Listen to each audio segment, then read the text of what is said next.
Yay. Well, welcome Marianne Hamilton, who has been crowned Miss Senior Italy Universe, is a Senior Games ambassador, and has an exceptional athletic career behind her. Despite not innately being athletic, Marianne has over 30 gold medals in race walking and has completed 8 marathons, and is a co-administrator for the US Power Walking Association. Today's podcast, we will discuss Marianne's journey from lifelong journalist to recently recovering from breast cancer. So, hello, Marianne, welcome. Let's start with you talking about the beginning of your career and your journalism. Thanks, Rosaria. It's a pleasure to be with you. I'm really honored to be part of your podcast. You're seeing my husband sneak up the stairs behind me. Hi, honey. Anyway, let's see. I think that my journalism career actually started when I was about 12 years old. My family was all a family of writers. My mother wrote for radio and television advertising when I was growing up, and before that, she wrote for radio programs in the early days of advertising. And it just never occurred to me that people didn't, play word games at the kitchen table at nighttime, or we didn't, all play Scrabble or things like that, or do crossword puzzles. That was just kind of what happened in my house. And I always loved writing. I was terrible at math. Just don't have that part of my brain wired at all. But words and sentences and diagramming sentences always came really easily to me. And I've always loved writing stories and writing. So I think that I sort of fell into it when I was about in my late 20s, actually.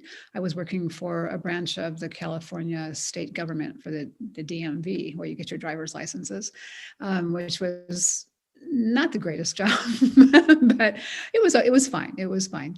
And anyway, my boss sort of recognized that I could put words together, and he had me writing some things for the corporate newsletter that would go out to drivers in the area. And that was sort of a launching pad, and I was able to amass a variety of sort of casual writing samples. And then suddenly I was able to go to an advertising and PR firm and say, here's what I've done, and get a job as an editor, and then a copywriter, and then eventually as a journalist, writing for magazines and newsletters and newspapers. And I've been doing that pretty much my entire life. Wow. Thank you for sharing that. And that's really interesting. And I love the fact that your family influenced that skill of being a writer and your kind of your magic power with words. So you started in journalism, and looking at all of the amazing things that you've done in your life, and we'll come to those later. How did you get to those points, and what kind of made you go, I love journalism and this is my career, but I'm going to do loads of other things? And I guess my main question to start with is, what was the next step for you? Oh gosh, I think the next step was really realizing in my late 30s, early 40s that I've been sort of focusing on, the side of my brain where the words grew out of and all the writing, but I hadn't really paid much attention to my physical self. And I had grown up feeling very, very unathletic. I was, quite heavy, and I had acne and glasses and had all those kinds of things that you don't normally associate with a world-class athlete. and I was a bookworm. I loved reading. There's nothing better for me than getting a big giant peanut butter jelly sandwich and a Nancy Drew book, and sitting out in the backyard and consuming both in the summertime. So I just never ever thought about doing anything physical. And sometime in about that point in my life, late 30s, early 40s, I think running was starting to take over in California. That was becoming quite a popular sport because it was something that, most people could do with just basically a pair of tennis shoes. And even before the advent of really, technical shoes. And so I thought, well, maybe I could give that a try. And I'm going to compress this very, very long story, but I did find that I was able to, run around the neighborhood, and, I was huffing and puffing and having a really rough time of it. But over time, I thought, well, this is something that's doable in my wheelhouse. And then I continued that, and I finally did my first 10K, and I really thought that I had conquered the world. It was just something that I never, ever envisioned myself doing. And when somebody actually handed me a medal, a little ribbon and said, finisher, which everybody got in this race, I still thought I had done something, enormous. And that was kind of the beginning of taking care of the physical part of myself as well. And kind of in short order, then I started going to a gym and working out and got pretty obsessive. I tend to be a bit of a type A in some cases. And I just, once you start exercising and you start lifting weights and doing those kinds of things, you see, a response in your body pretty rapidly. And it was very fun. So muscles and, sinewy things that I had never envisioned being a part of myself. So amazing. That was kind of what set me on course. Yeah. And how old are you when you started running, if you don't mind me asking? I would say fine. I was probably in my late 30s. Yeah. Okay, cool. And, it's a lot of people. Brilliant. So from your running career, what brought you to race walking? Yeah, good question. So as part of that obsession with getting fit, I started going to the gym probably a little too often and lifting weights too often. I was not allowing my body enough time to recover. And so I was lifting weights about 6 days a week, which I do not recommend. I hope your listeners do not, adopt this. It made for some awesome muscles, but it eventually tore a disc right out of my neck. And it wasn't that it herniated, it basically exploded. And it was quite painful. I had to have that disc removed. And then I had my vertebrae fused together in my neck, which was a pretty, horrible recovery. And mentally really hard when you're so used to and so addicted to being, fit and exercising. And to have the surgeon say, yeah, no more of that was just, it was devastating for me. So while I was recovering, I just started walking, and then I started walking faster, and I started walking much faster. And then long story short, I happened to be at a women's networking group where this woman stood up and said she was going to do the Honolulu Marathon. And she didn't have the typical runner's body. And I thought, wow, and so I went to her afterwards and talked to her about it. And she said, oh yeah, there's about 20 of us that are going, we're just going to walk it. So I started training with these ladies, and I did my first marathon that year, which was about 7 months after this neck surgery. And it was kind of a way to celebrate that I'd come through this injury and was still sort of okay. And then two of the ladies and I continued training together, and we started walking faster and faster and faster. And we were doing a half marathon one day, and then a guy walked up to us and said, hey, do you teach or train with so-and-so who trains the Santa Cruz Track Club, this guy named Art Klein? And we said, no, what are you talking about? He said, well, he's a race walking coach. And we said, well, what's that? And he said, well, that's what you're doing. And race walking is actually a very, very natural sort of movement, even though it's actually an Olympic sport. If you walk and relax and let your body do what it's supposed to do, you will just basically race walk, because it's sort of a very natural way of moving yourself through space, forward. And so I did, in fact, contact this gentleman, Art Klein, who is the track coach in Santa Cruz, and started training with him. And then subsequently, I also connected with a couple of other Olympic race walkers, and they helped me to perfect my technique, and then started competing. And lo and behold, the medals started appearing, which was, again, something that I never, ever envisioned could possibly happen in my life. And it really was pretty wonderful. That's pretty amazing, exciting, especially absolutely. At that age. So I was yeah. So how old are you when I was probably well into my. Yeah, no, sorry. So you just answered my question. You're well into your 40s by that point.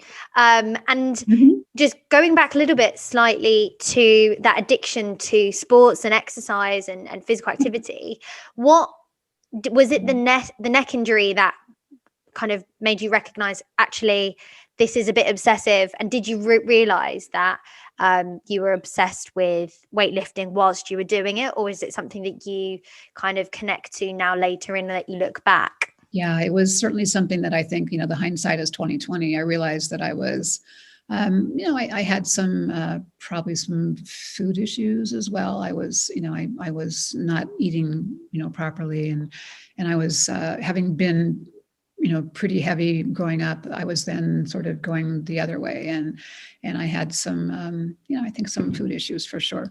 And so, looking at it all now, it's very clear to me that I was, I wasn't doing the things that I needed to do, and I was focused on the things that I thought were going to make me thin and, more attractive, and all those kinds of things that women suffer with, especially at that age, as we're getting into our 30s and 40s. And now that I'm well past that, and I've been through, other things, I am just very, very grateful to be alive, and I'm happy to be able to work out. If I can do it, 3 or 4 days a week, I think that's a real accomplishment, particularly given the kind of schedule that I have. Sure. Yeah. No. So for the people that are listening and not watching, if you don't mind sharing your age with us so that we can get a better idea as to kind of how much you have accomplished and looking at that from that perspective. I don't mind sharing at all. I'll actually be 69 this year. Amazing. So I'm looking at 70 next year. I can't keep. I'll be 70 next year. I'll be 70 next year. I can sort of wrap my brain around that ahead of time, so it's not sneaking up on me and scaring me when it happens. Yes. Yeah. I don't think you have anything to be scared of. You're very, very fit and very attractive and very healthy. So you have a lot of years ahead of you.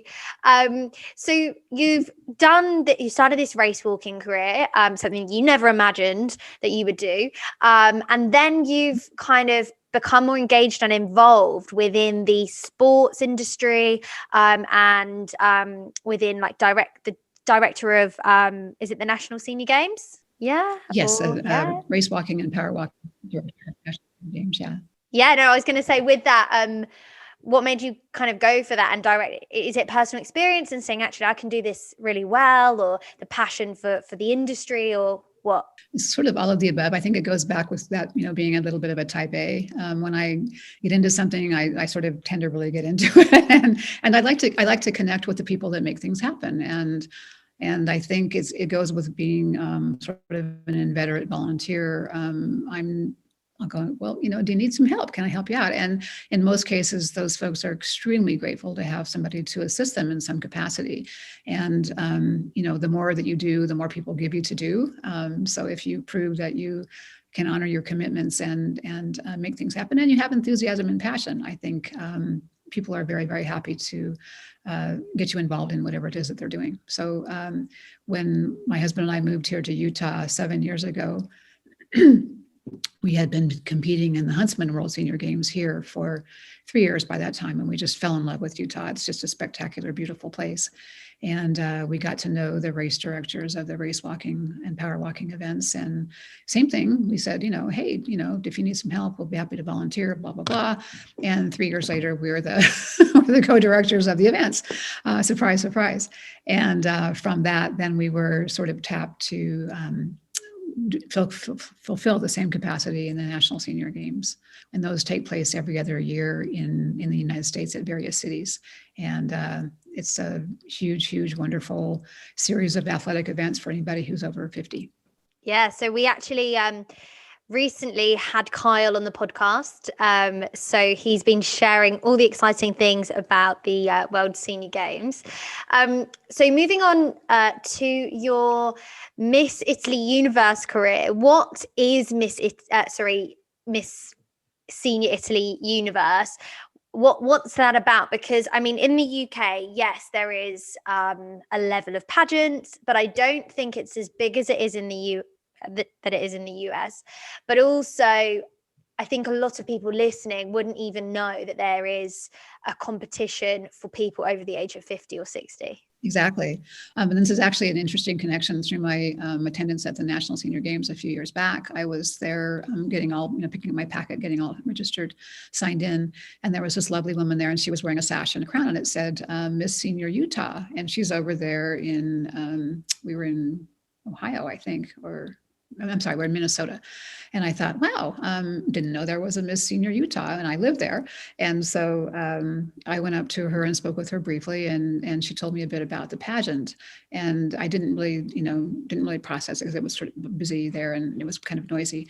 And then I ran into her again here in the States at another Senior Games event, and we spent quite a bit of time talking. And she told me about this Miss Senior Universe pageant, and that is it's not a beauty pageant, in the traditional sense that, God knows they don't want ladies who are over 60s, in a bathing suit and high heels.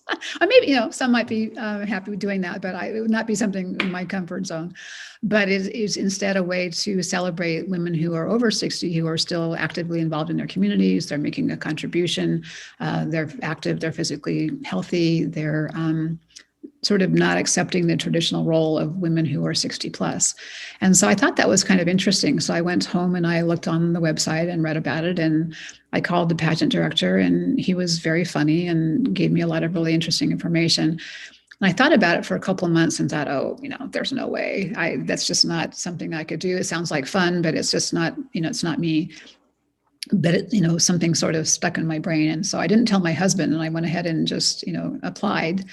And I was accepted, and my application was approved. And so I didn't, there wasn't a local pageant for me where I could compete and earn a title.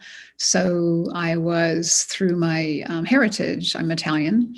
And this pageant goes by what they call the Olympic standard, whereas if you have a heritage of a certain country, you can apply and become, the Miss whatever that is. And supposedly they contacted the Italian consulate, who looked at my, my family tree, and, the fact that my parents came through on Ellis Island, and my grandparents and all of that, and that I'm indeed of Italian heritage. And so I became Miss Senior Italy Universe. And then I applied for the Miss Universe pageant and competed in that in the fall of 2019, I guess. Fall. And I was horrible. It was a really, really wonderful experience. I met some extraordinary ladies, one's a mayor and one's an author, and, just some very, very talented, just tuned in, wonderful women. But I've never been, a singer or a dancer. I don't perform. I've always been the one behind the scenes, helping other people. I'm writing speeches for them or writing their, presentations. And it was quite an eye opener for me to have to be out on stage and try and do something. And I didn't do well, unfortunately, but it was still a terrific experience. What was the, what did you have to compete in? What does that look like? Well, since I don't sing or I don't dance, and what I do is write, I wrote a poem about what it was like to compete in a pageant for the first time.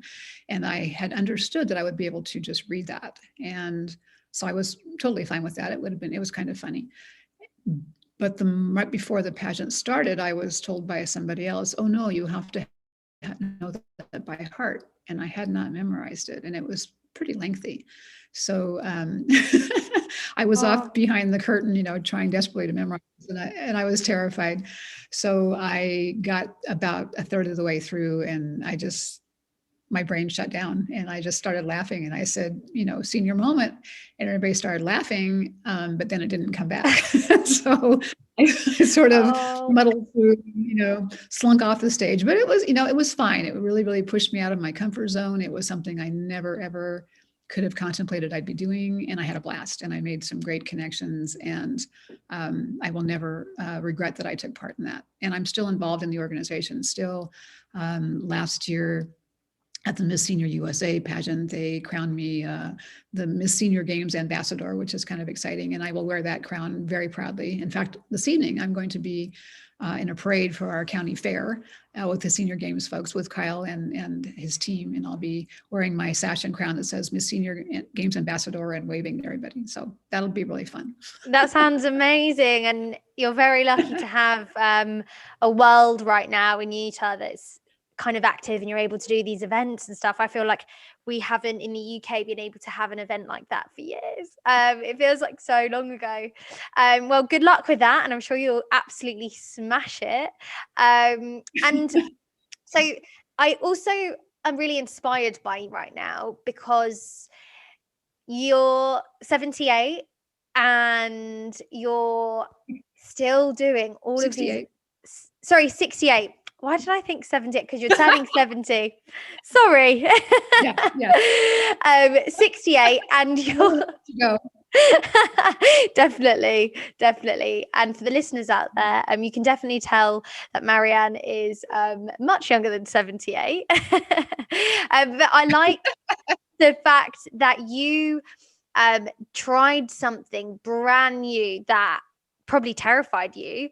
And the Mature Movers podcast is all about promoting positive aging and removing those stigmas around what somebody over 60 looks like, or what somebody over 60 does. And I think still there's this huge idea and kind of exception that as soon as you turn 50 or 60, that's it, you're retired, you're slow, you're probably got a few health conditions that make you less able, and that's not necessarily true. And I do think that society and marketing campaigns and the pressure that people put on us make us think that that's okay to do and to live like that. But you're a perfect example of somebody who's gone against those ideologies and has said, actually, no, F this. I'm going to go and do whatever I want. I'm going to live my best life throughout my life, and I'm not going to turn 60 and that's going to be it. So you mentioned to me while we were before we got onto the podcast, that the pageant was all about promoting past your 50s, 60s and not giving up. And what do you think that's something that somebody's taught you, or do you think that's something that's come from within you to have that approach to life? I think maybe all of the above. I think my mother was very much, well, it's interesting. She had this dichotomy going. She was kind of matronly. That was kind of her generation was, they got the hair done and didn't move, for a week because I'd sleep with the hairnet on it and all that kind of stuff. But she always thought of herself, and she was a very, very glamorous woman, and she liked all that kind of girly stuff up to the day that she passed away. And so she was all about always, sort of maximizing her femininity, even though she was she was a writer, as I mentioned, she was a very accomplished woman. But she liked both sides of the coin. And excuse me, I think my association with the senior games has been a real driver for me I never ever would have thought about being in the pageant had I not been part of the senior games, because the first year that I arrived at the senior games, I was terrified. I mean, it was remarkable to walk into this huge convention hall and see 12,000 happy, healthy, fit people my age and think, oh my heavens, I've fallen into this parallel universe. It's amazing. Who are all these people? They're so happy. It's because they're so healthy, and they're still out there doing it. And so that instantly I fell in love with the whole idea of being a participant. And so having been part of that for 7, 8, 9, 10 years, that I think was another reason why I thought, well, why not do the pageant? That's also about celebrating life after a certain age and not giving up and being fit and being healthy and making a contribution, giving back to your community, not just staying home in the Barcalounger with your remote control doing this, and giving up. So all those things have sort of all worked together to keep me out there for as long as I can do it. As long as I have something that can be of service to somebody else, I want to keep contributing. Well, keep doing you, because it's very, very inspiring. I wanted to move on to your interest in the arts and creativity. And obviously, being a journalist, you have to be creative. You have to, I think that you are kind of classified, from my point of view, from somebody who's not within that industry, journalism is a creative art. And what are you doing now in that space to maintain and engage within the creative and the art industries? I'm actually involved in a number of programs here in Utah, as I was in California before I moved here. I'm just wrapping up my term as the chair of the board of directors of a foundation called the Art Around the Corner group. And our mission is to really enhance the quality of life in St. George, Utah, where we live, by installing public art. And our organization is about 17 years old. And in that time, we've installed hundreds and hundreds of pieces of large sculpture around the downtown area. And we've sold nearly $1 million worth of those pieces, which is lovely. So the way it works is that the artists submit a proposal to us saying, I'd like to install this piece next year. Here are some photographs, here are the materials, that kind of thing. Then our group gets together and determines which ones we'd like to accept. And it's typically about 30 or so pieces per collection each year. And then the artists agree to loan those to us for a year. And of course, the hope is that somebody will, want to purchase those, either a corporation or a private collector, or perhaps the city of St. George, which actually allocates a certain amount of money every year to purchase a certain number of pieces, which is lovely. So I've been involved in that for probably about 6 years. I've also been a member of the Arts Commission here in St. George, which is a part of the city government that helps develop policy in terms of the arts and supports all the different arts related groups, of which there are many, many, many here. And I did the same in California before we moved. And all of that started back in the day. When I was recovering from my neck surgery, when I was out on those walks every day during my recovery, I found a little post-it note outside of a bookstore saying that they were starting some life drawing classes in the area and they were looking for models undraped. And I thought, well, that's really interesting. And that's something I've never done, certainly would never do. And again, it's something that I thought about over and over again for a period of weeks and weeks. And so I finally called the woman who was coordinating the classes and said, I'm curious what's involved. And she said, well, have you ever drawn, a model before? And I said, no. And she said, well, come to a class and just see what you think, which I thought was great recommendation, great advice. And so I did. And I thought, oh, this is so beautiful. And the model has such power. And it didn't matter that she was not, classically slender or whatever we think of as being, prototypically beautiful in America. She just there was nothing that she did that looked, didn't look fabulous and didn't look beautiful. And the artists were so grateful, and she was so inspiring. So I went to a couple of classes and thought, well, again, maybe that's something I could do. And I know this sounds insane, but I signed up to do it, and then went into a complete freak out mode. And, after like a week before the classes, I was thinking, oh my God, I'm a good Catholic girl. What am I doing? This is just insane.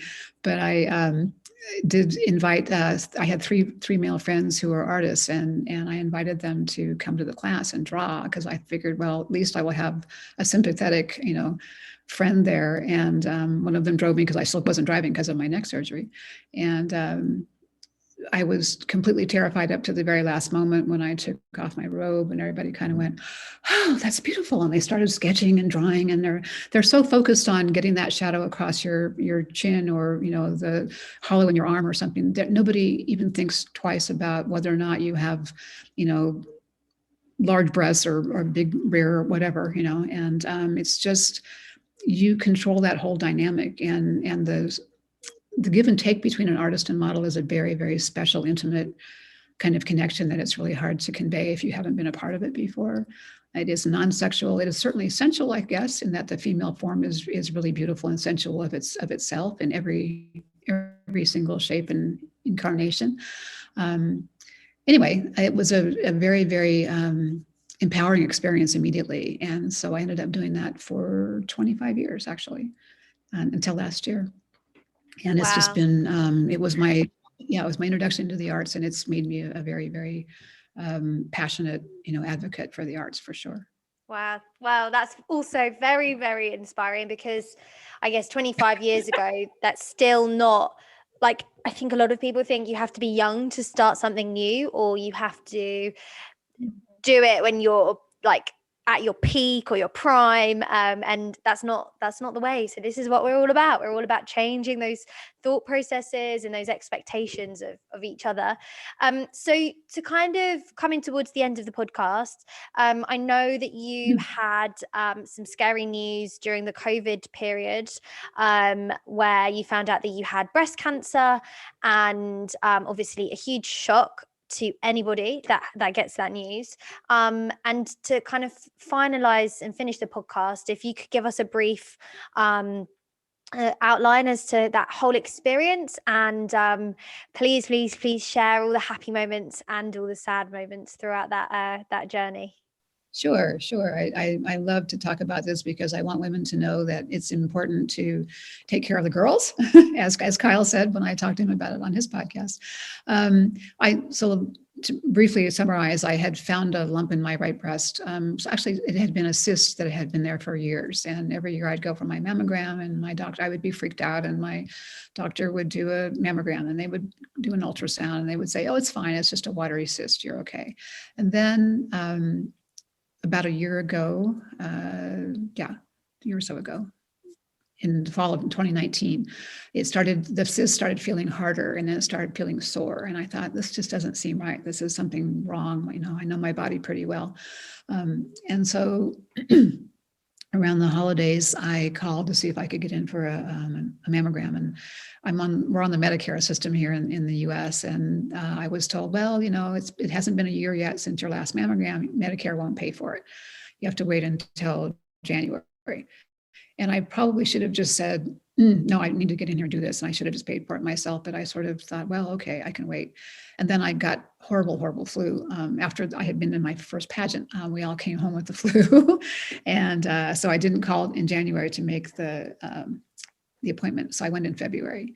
And it was pretty clear, even just during the mammogram and the ultrasound, the technician, I could sort of see on her face, even though she's supposed to be objective, she was kind of doing this. And there was a lot of whispering, with her bringing in other doctors and technicians, and they were whispering. And then everybody put on a bright smile and said, okay, we're going to send you off for a biopsy next week. And I sort of knew then that, things were not looking good. So I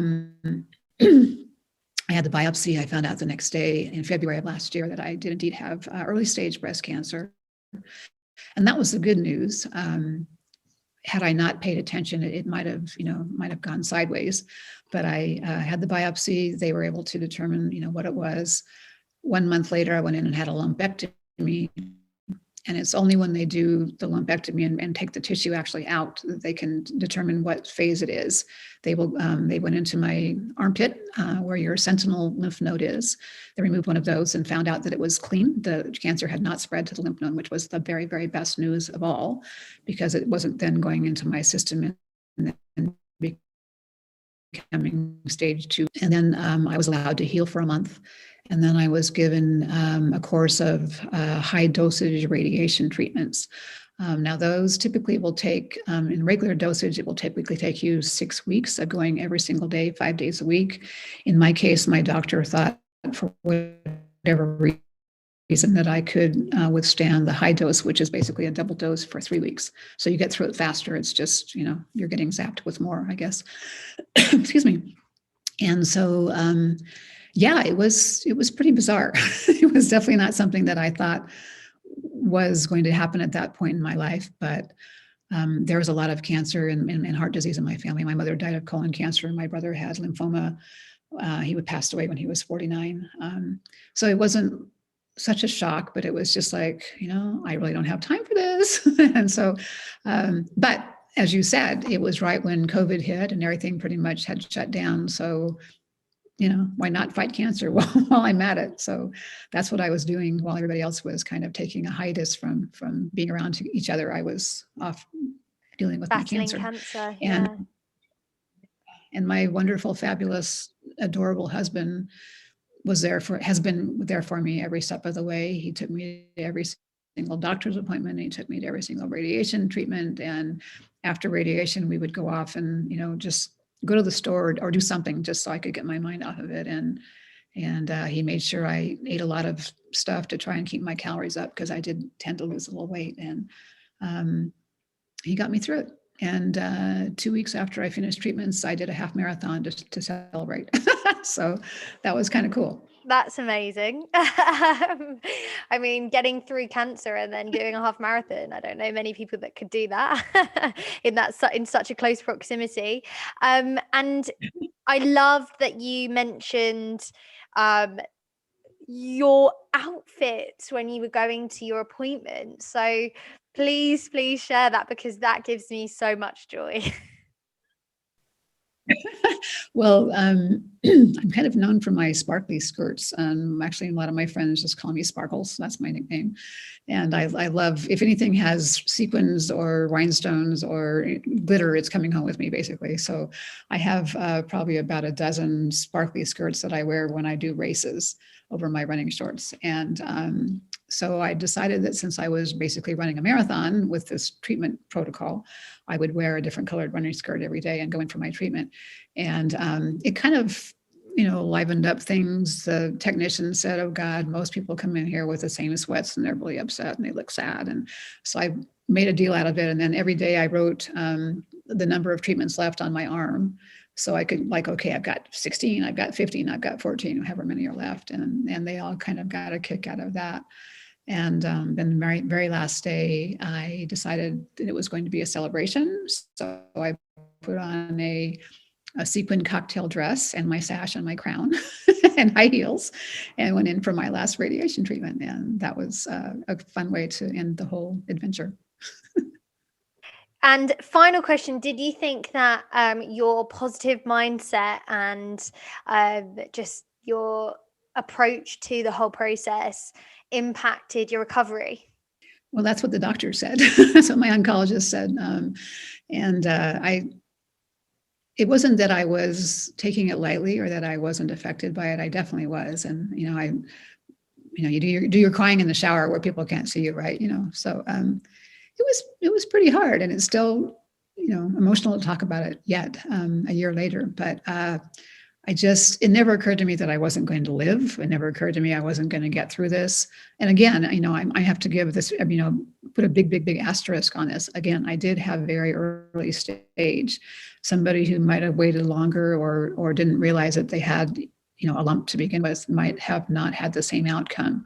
But we have tremendous, fantastic healthcare here in Utah, especially in St. George, where we have a pretty large senior population. So the healthcare is extraordinary. And I just got the very best that there was available to take care of me from everybody. And all my friends and family in the community really rallied around and helped me in ways that I just couldn't have imagined. It was beautiful. Well, thank you so much for sharing your story and your journey and all your inspiring, amazing events that occurred throughout your life. And to finish off, is there any way that anyone can contact you? For example, if this podcast resonates with them, or the video that they're watching resonates with them, and they would like to get in touch, is there any way for them to do that? I would love to receive emails from anybody. That would be terrific. Should I give that to you here? Yes, please. Okay, it would be mlhamilton02@gmail.com. Brilliant. Thank you so much. And I would love to hear from the listeners. Amazing. Well, we will also include that in our captions, so that it's easy for people to copy and paste if they are drawn to contact you. So again, thank you so much, Marianne. You're a very inspiring lady, and I hope to be as amazing and driven and great at time management as you when I have all these activities and goals to achieve. So thank you so much for coming on today's podcast.